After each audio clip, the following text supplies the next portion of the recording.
What's up, guys? I hope you all are doing safe. Today I'm going to give you a quick update of my horseshoe crab, like how he's doing. It takes a while for them to grow, so you're not going to see much in size change. They eat algae. You could feed them like regular fish food, they'll go for that, but they mainly eat algae that's inside the tank. For most of the time, they stay under the sand, and most of the time also come out at night. You guys are very likely to find these horseshoe crabs in the wild. So when these guys are in the wild, they actually lay eggs. They wouldn't really lay eggs in your fish tank because it's not natural and all that, and they need land. So they go up to shore and they actually dig like a small burrow and they lay their eggs there. And their eggs are actually very small. So they have to go to shore to lay eggs, and their eggs are actually green. And once they break out of their shells of their eggs, they start to swim like backwards. They don't know how to swim really. It's actually pretty cool to watch. I'm going to come back to my horseshoe crab, but for now I'm going to show you all my other fish, how they're doing and all that. So over here we have our two clownfish with our anemone. I put them together so they would eventually go inside the anemone because they weren't seeming to go inside. I want them slowly to get used to the anemone stings. So they get stung a little slowly, and then they'll eventually get immune to it, which means to get used to it. Here's my other anemone. As you can see, he's doing very well. He's keep on moving around because they're not meant to stay in one place. And those are my clownfish. Just wanted to show you guys from a different angle how they're doing. And there's my sea urchin and my starfish. Guys, I would not recommend the chocolate chip starfish because it eats absolutely anything. It could eat your anemones. Here's one of my many hermit crabs. He's on the conch that in my past videos had a lot of seaweed growing on it, and all the hermit crabs pretty much ate off the seaweed with the help of the chocolate chip starfish, which ate like a lot of it. And here's my scooter blenny. He burrowed himself into the sand with the two clownfish right next to him and the anemone. And he really likes doing that. He like goes in the sand at night pretty much, so he has protection and he sees everything on top of him. And there's my carpet anemone. And here is my red-legged hermit crab, which is actually very cool. And they're also called the Halloween hermit crab because it's red. And there's my sea urchin and my anemone and my other anemone right next to it, the carpet anemone. Okay, now we're going back to the horseshoe crab. So the horseshoe crab, he pretty much always does this. He goes to like the edges of the fish tank and tries to climb up usually. And most of the time he stays under sand. If you enjoy one, I would really recommend it for your fish tank because they pretty much live off of algae. And they're actually a pretty cool thing that not every saltwater fish tank has. And they're not that expensive actually, they're very cheap. And now I'm going to try to feed it with my pliers thing. And I put it in front of him, but he didn't want to eat for some reason. So I tried putting it in from the side, and he still didn't want to eat from it.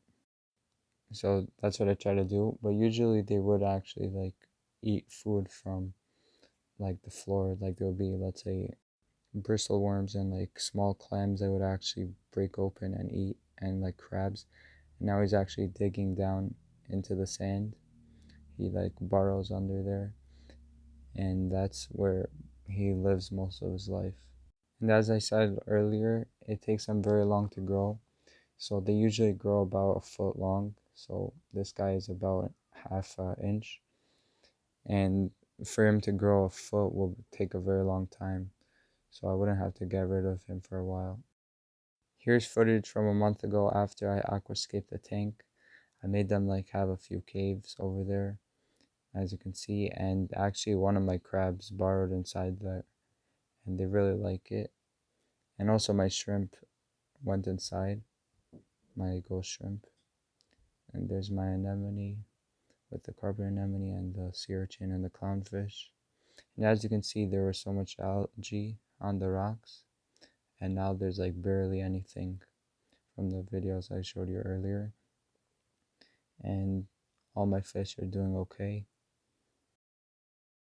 So now we're moving on to the next tank with my two Ocellaris clownfish and the hawkfish.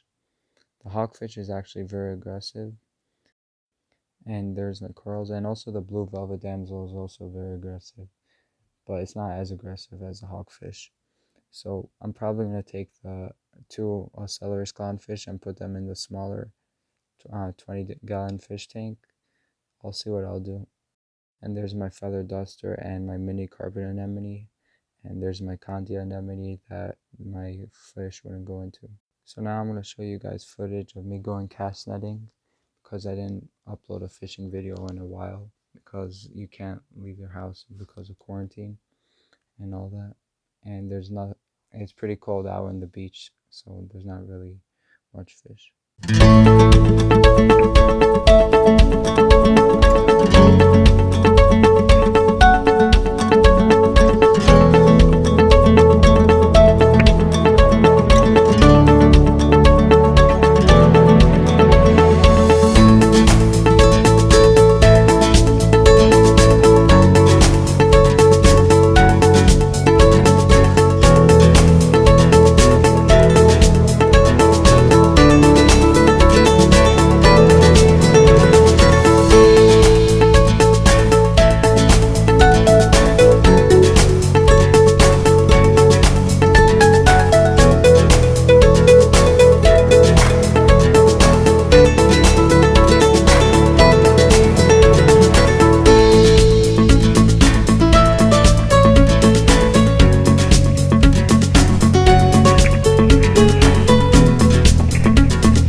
gone viral, I figured I'd let you in on a little secret.